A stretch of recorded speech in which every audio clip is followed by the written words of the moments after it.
늦은 저녁, 서울 시내의 한 극장이 북적입니다. 화제의 드라마 이상한 변호사 우영우의 마지막 회 방영을 두고 단체 관람 행사가 열린 겁니다. 드라마에서 열연을 펼쳤던 주인공들도 함께한 자리.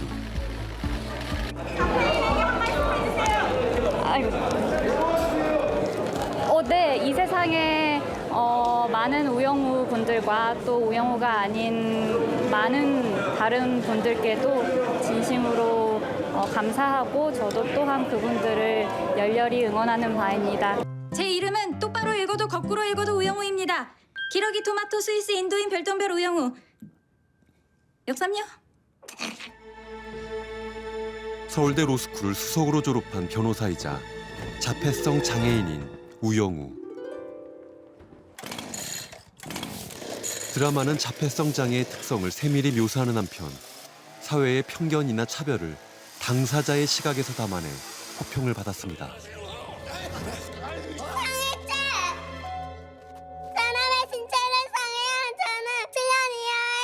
민법 제556조 제1항 제1호에 따른 징역 계약의 해제를 주의적 청구 원인으로 추가하고자 합니다. 첫 회부터가 그냥 처음엔 웃음 있다가 감동도 있고 낯선 이런 자폐라는 소재로 이렇게 사람들에게 감동을 주면서 이렇게 친근하게 볼 수 있어서 실제 천연기념물로 지정된 건가요? 아니요. 그냥 서덕동 천연기념물. 드라마의 인기를 실감케 하듯 촬영지들은 관광 명소로 떠올랐습니다. 문화재청이 실제로 천연기념물 지정에 나선 창원 북구리의 팽나무. 안지현. 예. 낯선 케이블 채널에서도 15%가 넘는 시청률을 기록하며 대단원의 막을 내린 우영우. 시사하는 바도 적지 않았습니다. 인식이 바뀌었다기보다는 이제 인식을 했다고 보는 게 더 정확한 것 같아요. 드라마를 통해서 이 사람들이 실제로 존재하고 있다는 걸 알 수 있게 되고 앞으로 어떻게 대해야 될지 고민을 같이 해보는 계기가 되는 것 같아요.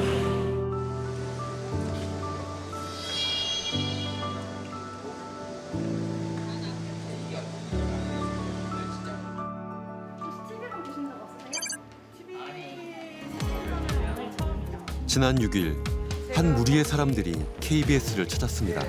안녕하세요.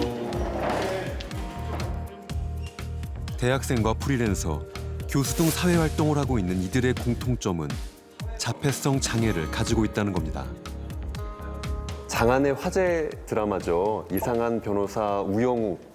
다들 챙겨보셨어요?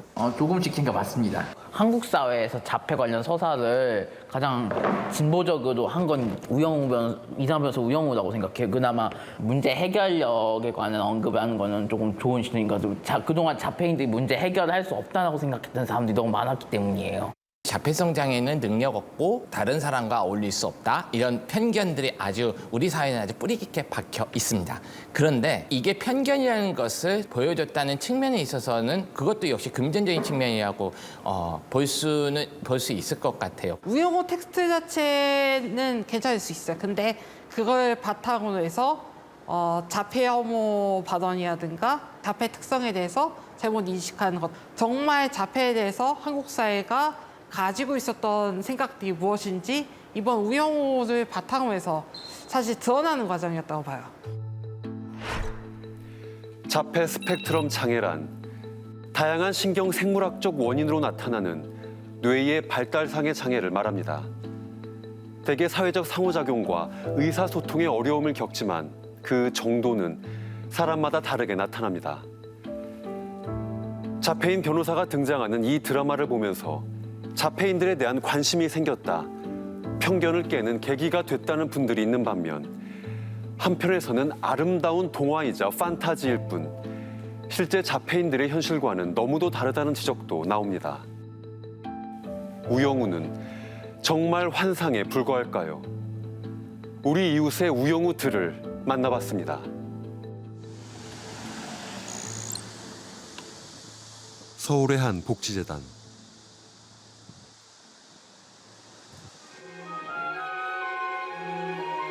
지휘자의 손짓에 따라 웅장한 하모니가 펼쳐집니다. 이 오케스트라의 단원들은 자폐성 장애와 같은 발달 장애를 가지고 있습니다. 연주를 할 때만큼은 더없이 진지한 모습. 트럼펫은 지적을 많이 하는 이유가 뭔지 알아? 잘해서 그래.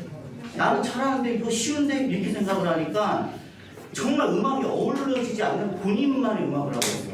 트럼펫만 갑니다. 원, 셋, 넷.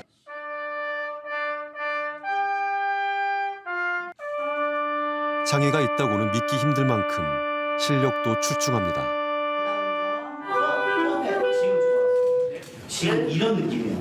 이런 뜰밤씨 너무 잘해. 감사합니다. 저 잘 나왔죠. 저 잘 나왔죠. 감사합니다.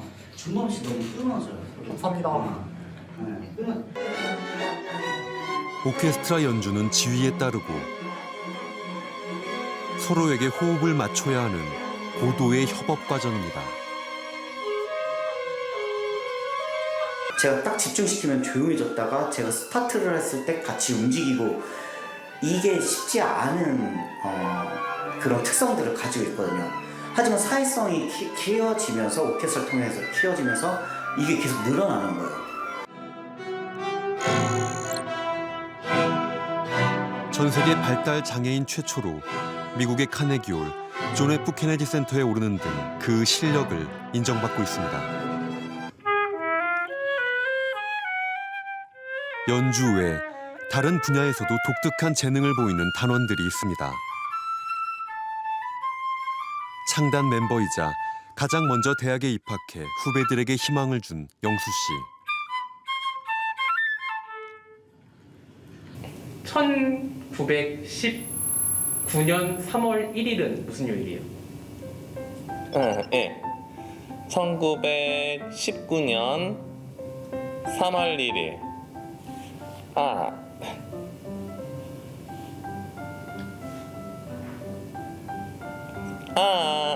그쵸. 3월 1일. 토요일이야.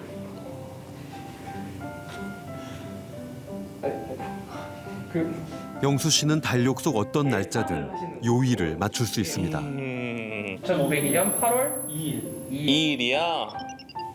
수요일일 거예요. 아니, 왜 맞추시는 거지? 역시 정답입니다. 놀라운 계산 능력입니다.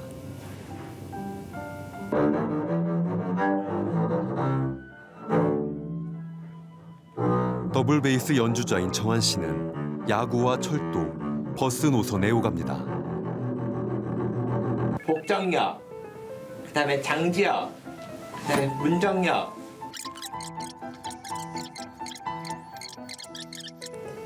잠실 트리듐 아파트, 잠실 세녀가, 잠실 엘스 아파트 앞, 종합운동장 사거리, 잠실 종합운동장. 향고래는 향유고래라고도 하는데 크고 네모난 머릿속에 경납기관이 있어서 붙은 이름입니다. 경납기관 안에는 고래에 향고래가 관한 모르는 것이 없는 우영우처럼 일부 자폐인들은 종종 사진과 같은 기억력을 가지고 있거나 특정 분야에서 남들보다 뛰어난 능력을 발휘하곤 합니다. 백관, 백술.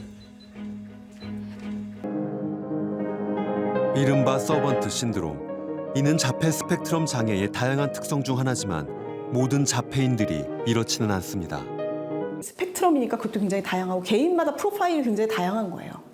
이 능력치와 모든 것에 그 사람 안에서도 균등하지 않고 이 전체 풀을 봐도 균등하지 않다라는 게 자폐 스펙트럼 장애의 어떤 핵심 특성 중에 하나고요. 그래서 서번트를 이렇게 넓게 봐서 자기 능력 중에 뭔가 이런 게 있는 친구까지 보면은 10에서 15% 되고, 근데 정말 이제 다른 사람 그 비슷한 어떤 연령의 다른 친구들과 비교해도 이 사람은 정말 누가 봐도 인정. 이런 정도의 뛰어난 능력을 가진 사람은 사실은 5%도 안 될 것 같아요. 더 적을 것 같아요.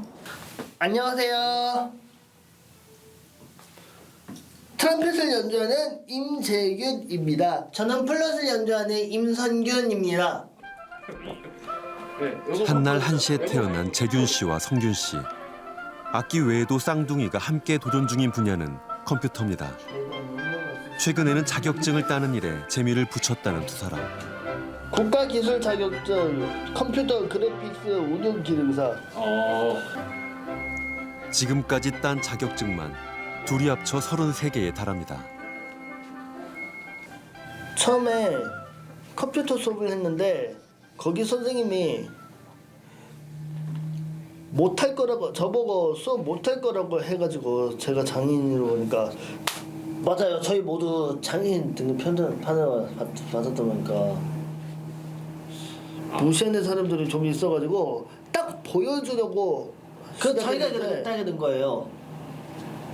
정말 열심히 연습하거든요. 매일. 그 노력이 저는 지금까지 제대로 만들었지 어떤 자폐인이어서 특출함이 있다. 마치 우영우처럼 그거는 아니라고 봐요. 저희는 그래서 노력도 재능이다라고 이야기하거든요. 오후 시간 몇몇 단원들은 남아서 곧 열릴 연주회 연습을 합니다. 그런데 클라리 낸 연주자 슬범 씨의 표정이 심상치 않습니다.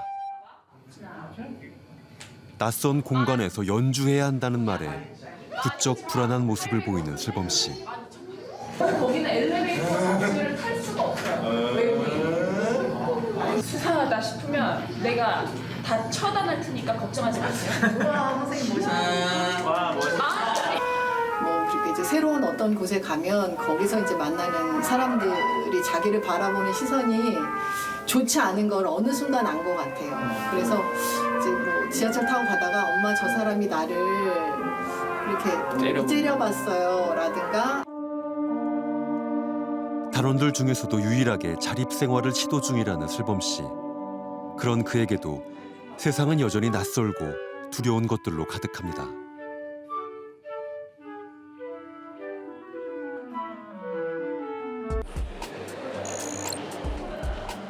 일부 자폐인들은 남들보다 감각이 더 예민합니다. 그래서 그들이 보는 세상은 비장애인들이 보는 세상과는 사뭇 다를 수 있습니다. 네, 이거 잠깐만 잡아주시겠어요? 시사 직격은 자폐성 장애를 가진 당사자들과 연구자들이 함께 구현한 가상의 공간을 시민들이 경험해 보도록 했습니다. 첫 번째로 다가온 사람은 한 외국인 여성이었습니다.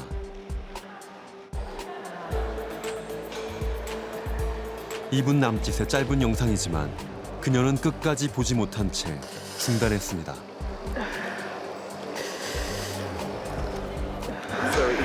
It is a bit too much. My body just wants to run away. I don't know if you saw like my hands like moving, and that's me trying to escape the situation. 시각적인 부분도 좀 되게 크게 보이고 하니까 좀 민감해지는 듯한. 실제로 좀 느껴보고 나니까 굉장히 고통 속에 사시고 계시는구나 그런 느낌이 드네요. 네. 낯섦과 공포, 무서움, 작아지는 것 같았다. 자폐인들이 마주치는 세상을 간접적으로나마 경험해본 시민들의 반응입니다. 여기 시민들이 경험한 것과 같은 VR 장비를 준비해봤습니다. 저도 한번 경험해보겠습니다.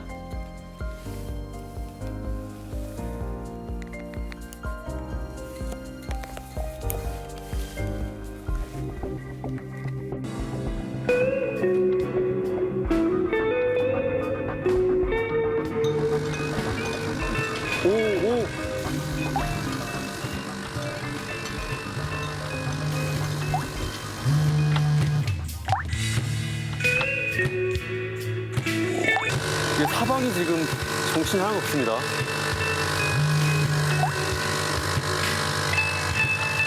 이게 사람 커피 마시는 소리랑 핸드폰 진동 소리, 야, 이거 사방이 왜 이렇게 안 보이지 앞이?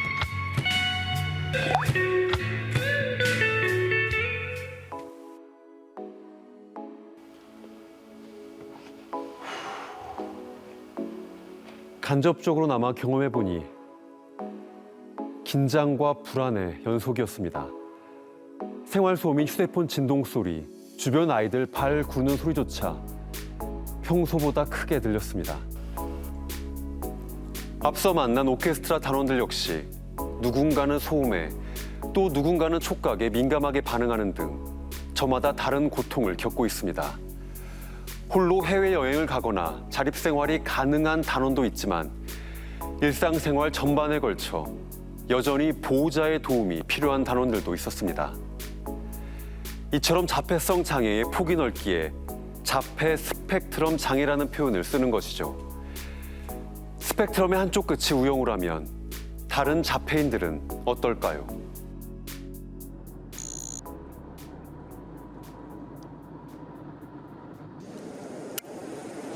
12살 하연이는 오늘 아빠와 자전거를 타러 나왔습니다. 자, 자전거. 아, 이렇게 보여야 할 거야? 자, 저까지 갔다가 한번 돌고 오자. 출발. 또래 아이들처럼 아버지에게 자전거 타는 법을 배웠던 아이. 하지만 지금처럼 혼자 타기까지는 무려 6년이 걸렸습니다. 이제 자폐 애들이 이제 가장 그 특징이 동기부여가 없으니까, 그러니까 뭔가 재미를 느끼면 좋겠다 생각을 했었는데 자전거를 탈 수 있으니까 정말 이게 다른 것도 할 수 있겠구나 하는 생각이 좀 들기도 하고. 네. 제일 좋은 건 제가 옆에서 안 뛰어대니까. 힘들어요? 힘들어요. 좀 쉬어? 쉬어요? 그래? 쉬어. 주말 아침 이거 다 먹고. 아니야, 이거 예배 아니야. 이거 찬양이야, 찬양. 묻지마. 안 들어도 돼. 지금 밥 먹는 시간이야. 엄마가 밥 먹을 때 어떻게 안 됐어? 앉아서 먹어요. 밥 먹을 때 돌아다니지 않아요. 자폐성 장애가 있는 하연이는 가만히 앉아 있는 것을 가장 힘들어합니다. 엄마 하나 먹어도 돼? 먹지마. 한 개만 줘. 아저씨랑 압수 한번 할까?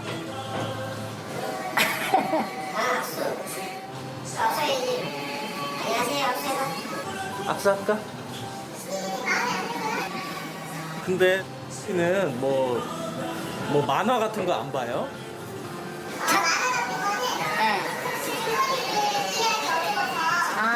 만화를 봐도 의미를 보는 게 아니라 그냥 캐릭터? 아니면 이건 동작의 어떤 변화들? 약간 좀 장애 특성 같은 거. 반복되는 패턴을 특히 좋아한다고 했습니다.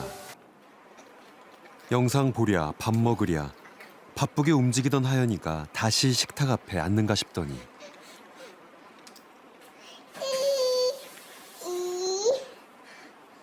갑자기 우는 소리를 냅니다.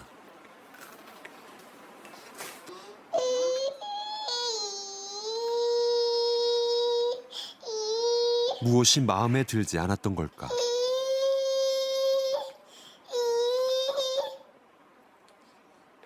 먹어 안 먹어?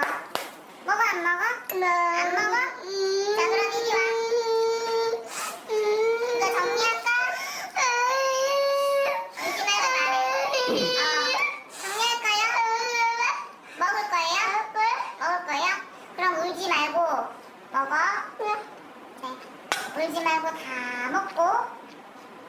먹고 나갈 거예요? 이런 상황이 익숙한 듯 순식간에 아이를 달래는 엄마. 하지만 잠시 후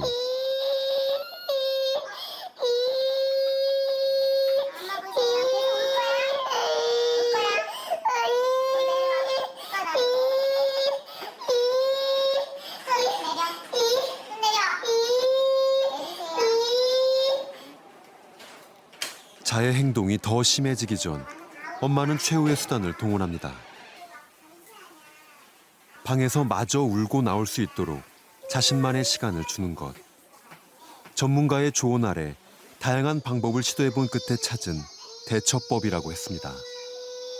본인이 조금 통제할 수 없을 지경이라 본인이 제일 편안함을 느끼는데 좀 두터운 이불 밑에 들어가면 되게 편안해하거든요. 저기 가면 감정 정리가 되어서 깜짝 놀랄 만큼 다시 웃으면서 나올 거예요. 네. 그런데 하연이가 들어간 방은 물론 방문마다 설치된 잠금 장치가 눈에 띕니다. 집안에 있어요? 안전을 위해서 있는 겁니다. 갑자기 아이가 잠깐 제가 부엌에서 진짜 1분도 안 됐는데 사라진 거예요. 그래서 아이를 봤더니 아무 빌어도 있고 없어요. 그래가지고 봤더니 저기 안방에 창문을 이렇게 열어 젖히고 방충망을 열려고 시도를 했는데 이제 정말 그 좁은 틈의 방충망과 물 사이에 아이가 이렇게 들어가 있더라고요. 아파트 고층에 거주하는 부모로서는 가슴이 철렁한 순간이었습니다. 그 후로는 식사를 준비하는 등 아이에게서 잠시 눈을 떼어야 할 때면 거실에서만 생활하도록 했다는 부모. 이게 안 열리게 돼 있구나 이렇게.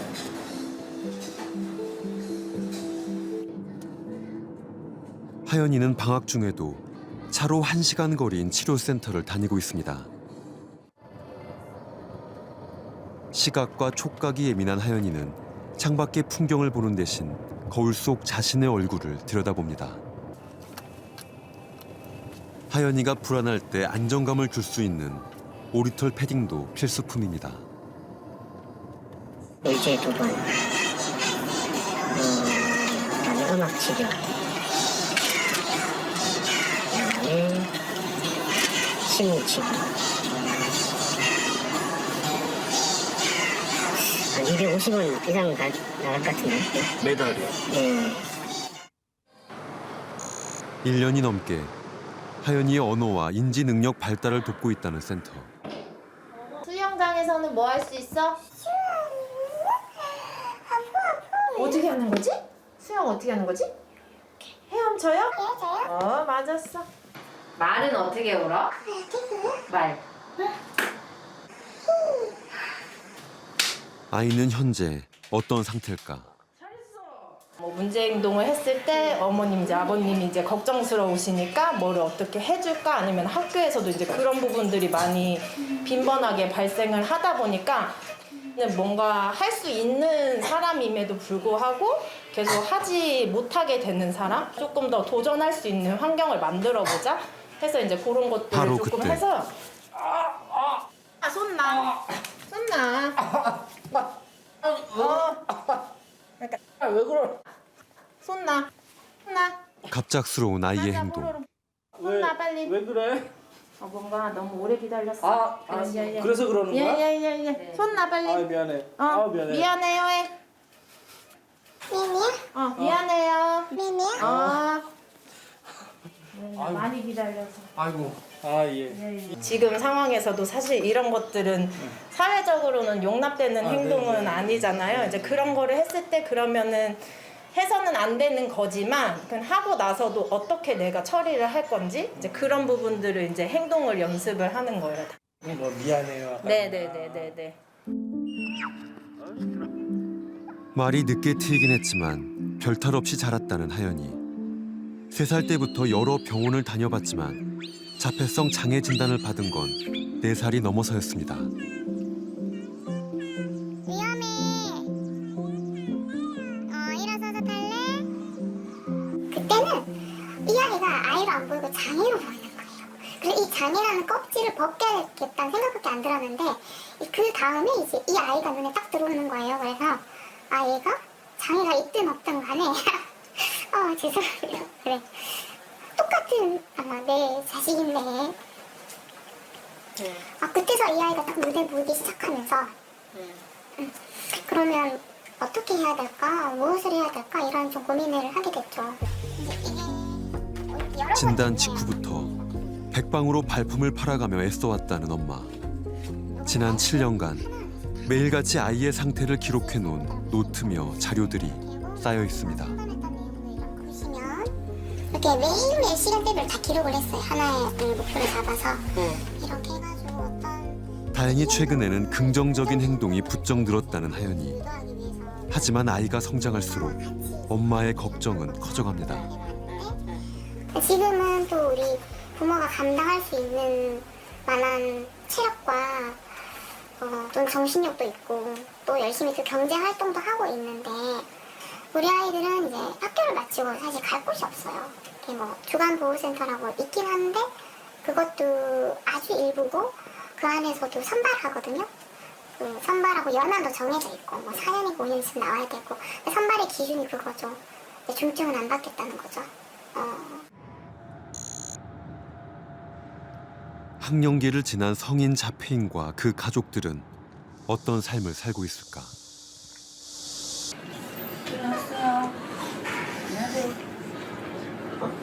자폐성 장애가 있는 22살 배원 씨.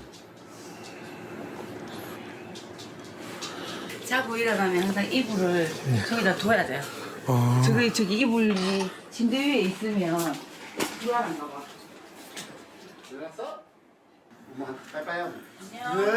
자신만의 규칙이 있는 그는 항상 아침 8시에 눈을 뜨고 출근을 앞둔 엄마를 배웅합니다. 이어지는 일정은 부자만의 오붓한 아침 식사.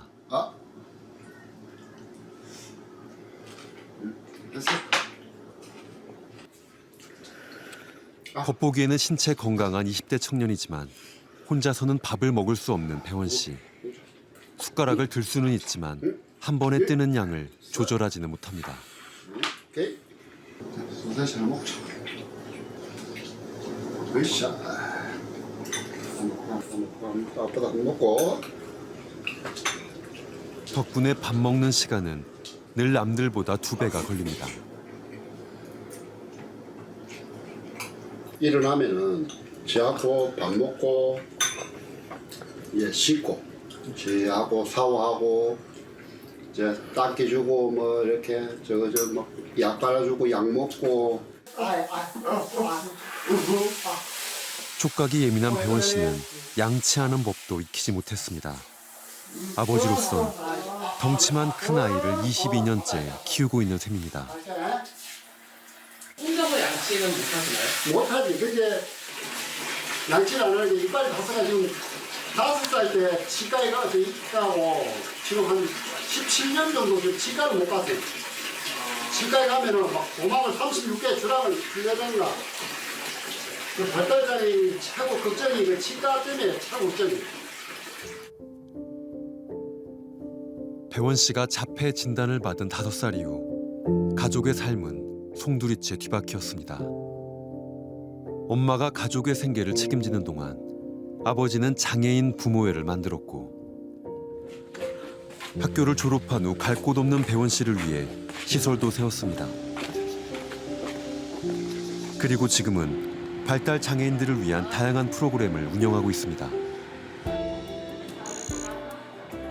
아버지의 직장이자 배원 씨가 낮 시간을 보내는 주간 활동센터. 지적장애, 자폐성 장애 등 발달 장애를 가진 이들이 함께 어울리며 세상과 소통하는 법을 익히고 있습니다. 1대 0이에요. 알았죠? 준비 시작. 변 이거 앞으로 와서. 그렇지. 아, 살았어. 다시 또 여기 다시. 변아, 어디 갔어? 경기 규칙을 이해하지 못해 선 밖으로 나온 배원 씨. 시합 때마다 벌어지는 일입니다. 딸한테 기한이 이런구만 그 알을 하나만 놓고 놓지 마라 하고 그게 왜 그러냐고 물으니까 우리 배우리를 같이 봐야 되니까 좀 비참한 현실이지 그죠? 그 제도적으로 국가에서 만들어지면은 아무 문제가 없어요. 근데 얘들 같은 걸 또 우리가 적용되는 게 커가면서 하는 게 그렇잖아요. 누가 야를 나중에 맡아줄 것인가. 지금 지역에 다 그래. 지금 부모님들 전부 다 지금 60, 70, 80 지금 그렇게 다 됐어요.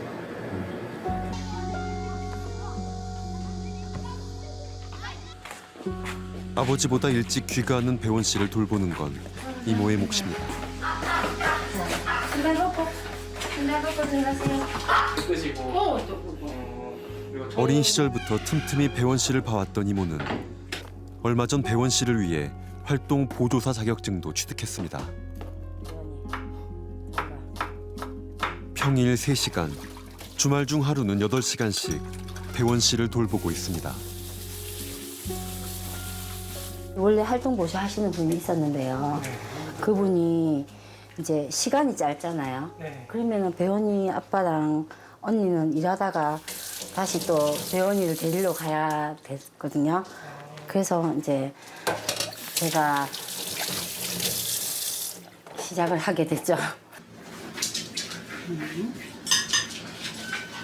배언니가 싸봐. 딱 싸봐 예쁘게. 잘 쓸겠어. 부모가 집에 올 때까지 또 한 명의 보호자가 되어 저녁 식사를 챙깁니다. 저녁 7시.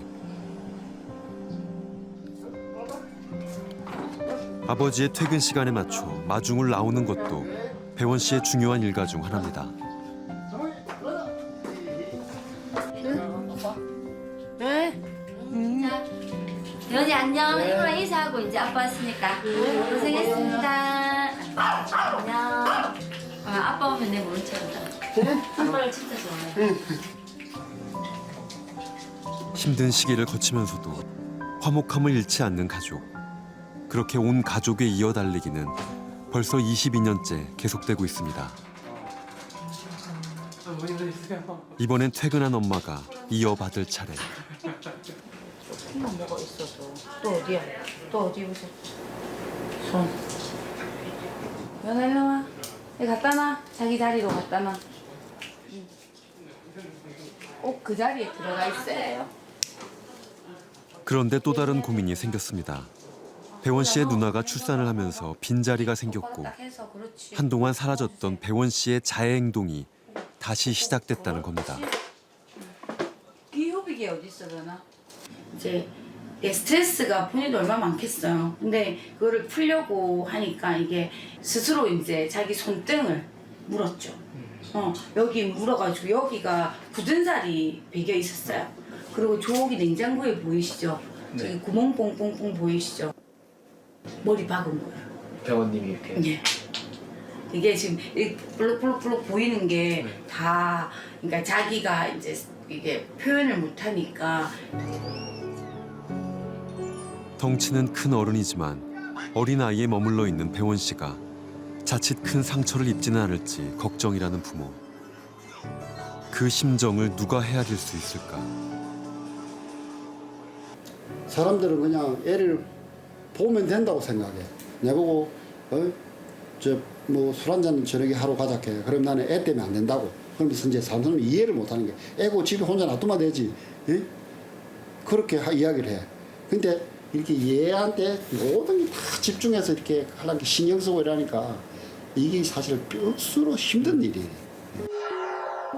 우리가 만난 많은 부모들은 자녀가 자폐 진단을 받은 그날부터 모든 시간과 노력을 아이에게만 쏟아야 했다고 말합니다. 어려서는 치료기관을 전전하고 커서는 갈 곳이 없어 막막한 아이들을 보며 애태우는 부모들. 최근 장애가 있는 자녀를 둔 가정에서 비극적인 사건이 잇따라 발생했습니다. 실종된 40대 여성이 결국 숨진 채 발견됐는데요. 발달 장애 판정을 앞둔 자녀를 키우면서 어려움을 겪은 것으로 알려졌습니다. 최근 석 달 동안만 5건의 비극이 발생했고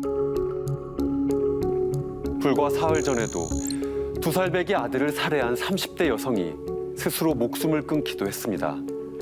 무엇이 이들을 극단으로 내몬 것일까? 시사직격은 유서를 발견한 가족의 신고로 간신히 살아남은 한 아버지를 어렵게 만나봤습니다.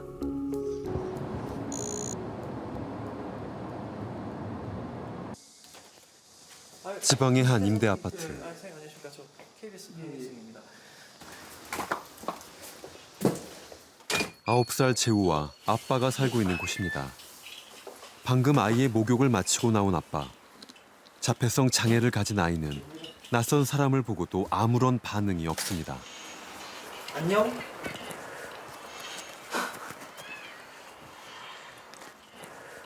밥 먹었어요? 아니, 좀 이따 먹어요. 지금 뭐 보고 있어요? 말 못해요. 말은 못해요? 네, 말 못해요. 안녕 친구, 난 뽀로로야. 뭐 좋아해? 자기가 그냥 눌러요. 네. 라면. 이제 이거 주라고. 라면 먹고 싶다고요? 네, 라면 주라고. 딴 건 모르고요. 올해 초 차 안에 잠든 아이를 태운 채 극단적 선택을 시도했다는 아빠. 법원은 그가 아이를 돌봐야 한다며 징역 2년 6개월에 집행유예 5년을 선고하고 보호관찰을 받도록 했습니다. 이 아빠와 아들에겐 대체 어떤 사연이 있었던 것일까? 내 자신도 죽은 것도 힘들지만 만약에 막내가 정상적이면 절대 안 데려가요. 뭐 미쳤다고 데려가는 겁니다. 어차피 지 인생인데. 그렇지만 얘는 그게 아니죠.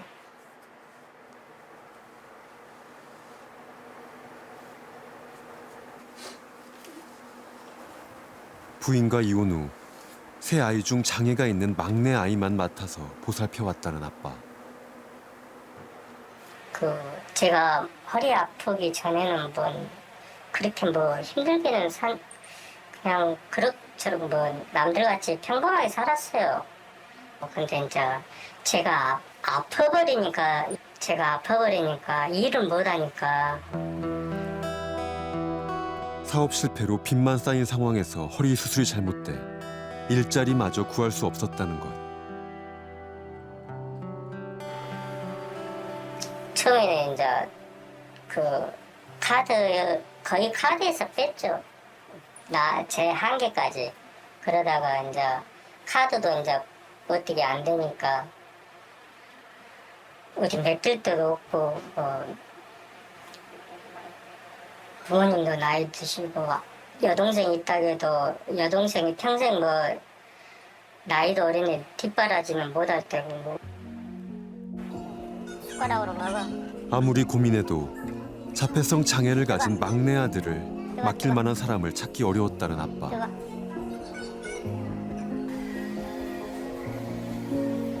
경제적 부담이 문제였다면 제도적 지원을 받을 수는 없었던 것일까?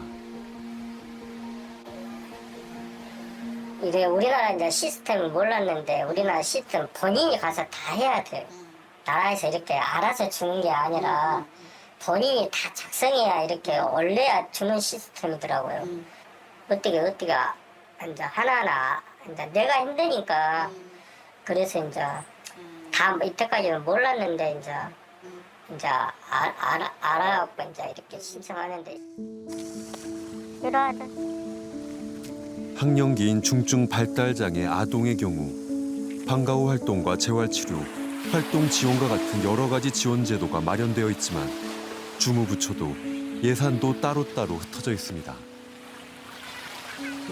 수십 번 얘기하지만 이제 아들 위해서 산다니까요. 살아있는 한은 아들 때문에 살았으니까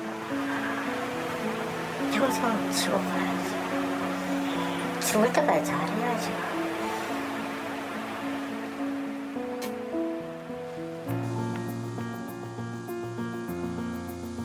발달 장애인을 위한 정책 추진에 앞장서온 장혜영 의원. 지난 4월 발달 장애인 자녀를 둔 부모 555명과 삭발을 감행하기도 한 그를 다시 만났습니다. 그 사이에 머리가 많이 자라셨네요. 4월 20일부터 벌써 그쵸, 한 석 달 넘게 지났으니까요. 네. 아무리 나는 밑에 넓어져. 그는 자폐성 장애가 있는 동생과의 일상을 다큐멘터리로 남기기도 했습니다. 저는 처음부터 국회의원이 되고 싶었던 사람은 아니에요. 그런데 발달장애인 가족이 제도를 바꾸지 않으면 이 제도가 바뀌지 않을 것 같으니까 꾸역꾸역 여기까지 온 케이스란 말이에요. 지금도 여전히 우리 사회에서는 사회나 국가보다는 가족이 그 대부분의 역할을 하고 있다는 점이 가장 문제라고 생각을 하죠. 돌봄을 이 사회가 해야 된다라고 하는 이게 제일 중요한 원칙이라고 생각을 하고요. 그런 원칙에 입각해서 24시간 활동 지원 서비스를 이제 법률로 보장하고 충분한 예산을 거기다가 배정하는 거라고 말씀드릴 수 있을 것 같아요. 지금 비가 오는 게 지난 2일 발달장애 자녀를 둔 부모들이 모였습니다. 자녀를 안심하고 맡길 수 있는 지원 체계를 요구하고 나선 겁니다. 교육을 받았습니다. 언제쯤 우리는 웃으며 만날 수 있을까 싶습니다.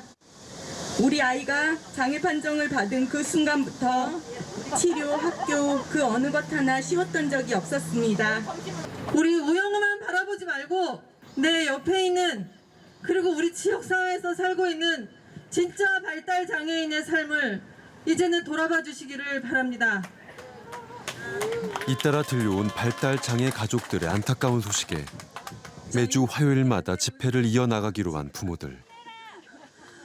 5가정의 참사가 일어난데도 불구하고 정부에서는 대책을 전혀 내놓지 않고 있습니다. 국회 차원에서는 결의문도 상정되고 국회 특별위원회도 상정되는데 정부 차원에서는 어떤 반응도 내놓고 있지 않습니다.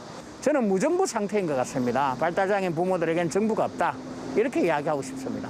사회적 안전망으로서 이제 국가가 장애인들을 위해서 작동을 해야 되는데 우리나라는 아쉽게도 아직까지 부모님이 마지노선이라는 것이죠.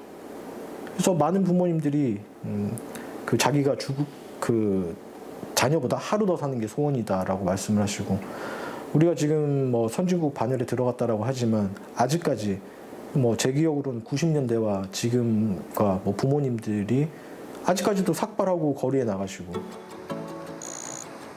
미국 플로리다주 3년 전 이곳에선 자폐성 장애를 가진 변호사가 탄생했습니다.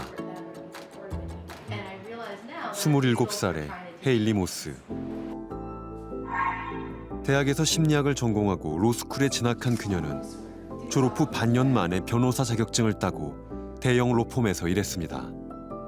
자폐성 장애를 가진 그녀가 어떻게 변호사가 될 수 있었을까? I think that my autistic brain helped me a lot when I was in law practice and when I was working as a lawyer. I was creative, I had different ideas, I was able to remember all sorts of different details and ideas. So I have a nearly photographic memory. I was able to remember everything that people would tell me. 3살 때 200조각 퍼즐까지 맞췄지만 의사소통에는 어려움을 겪었다는 헤일리. I wanted to keep learning, I was always curious. But I did not know really how to make friends when it was time to go on the playground. I'm like, what do I do? What I learned the older I got is that bullying comes in different forms too. So what would happen is I would get excluded a lot. Hang out with them when we became teenagers, that you would just suddenly be left out a lot. 소외감에 힘들었던 그녀에게 용기를 준 건 가족과 주변 사람들의 응원이었습니다. And I realized people also trusted me. And I really took that seriously. And I thought that was something that helped me. Okay, this person trusts me. They like me. They expect me to help them. And I can probably do that. That's so cool. I hope that people are more understanding, more accepting, more inclusive. I want adults with disabilities and autistic people to have the same opportunities as anybody else. 장애가 있어 못하는 것이 있다면 도와주고 무엇을 하고 싶은지 해낼 수 있는지를 지지해주는 사람들의 시선이 큰 힘이 됐다는 겁니다. 진짜 잘했어요.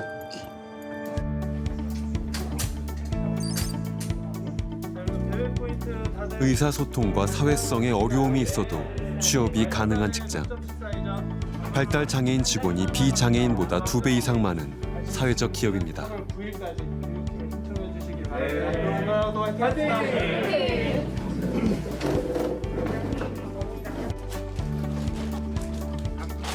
이날의 업무는 거래처에 커피 원두를 배달하는 일입니다.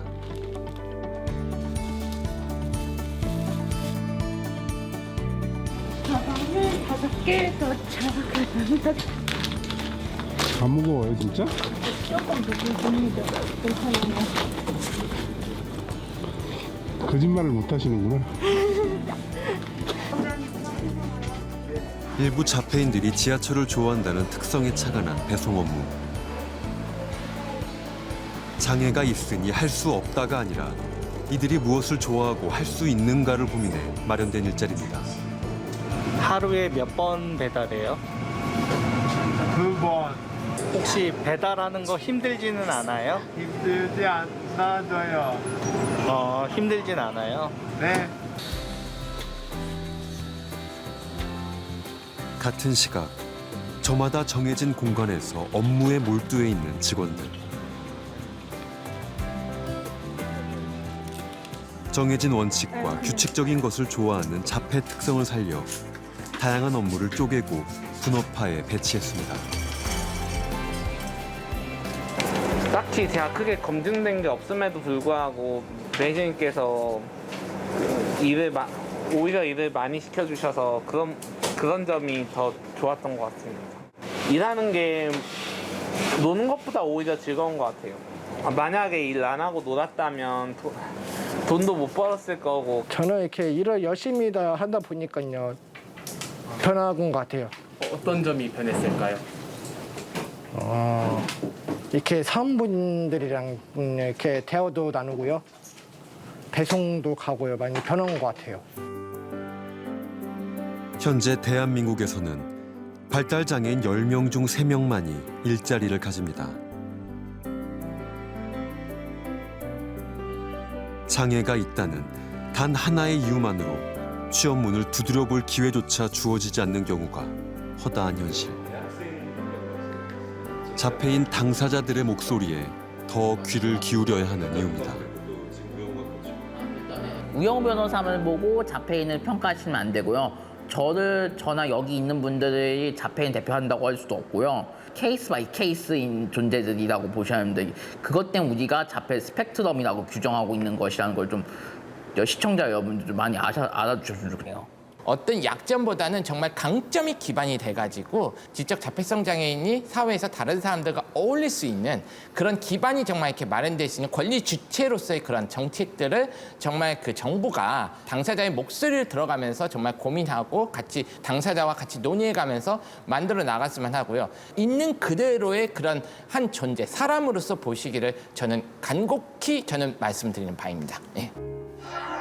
헤일리 모스는 로스쿨을 다니고 로펌에서 일하는 동안 자신이 정말로 극복해야 했던 것은 장애가 아닌 다른 사람들의 태도와 편견이었다고 말합니다. 장애가 있으니 이런 일은 못할 거라고 미리 재단하고 기회조차 주지 않는 것이 지금 이 순간에도 수많은 우영우들의 앞길을 가로막고 있을 수 있다는 얘기입니다. 우영우, 잔치는 끝났다. 드라마 종영일에 자폐인 당사자들이 내놓은 한 줄 평가였습니다. 회전 문 앞에 서 있는 또 다른 우영우를 보고도 그냥 지나치는 사람, 기꺼이 그 문을 잡아주는 사람, 함께 왈츠를 추며 통과하는 법을 알려주는 사람 중 여러분은 어떤 사람입니까?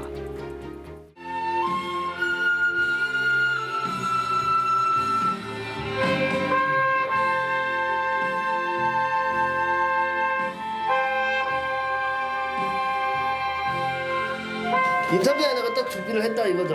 이번에 저희가 새로 준비한 곡이었는데. 와, 감사합니다. 감사합니다. 연주 안 그래도 너무 잘 들었어요. 네, 감사합니다. 감사합니다. 마이크 끌게요.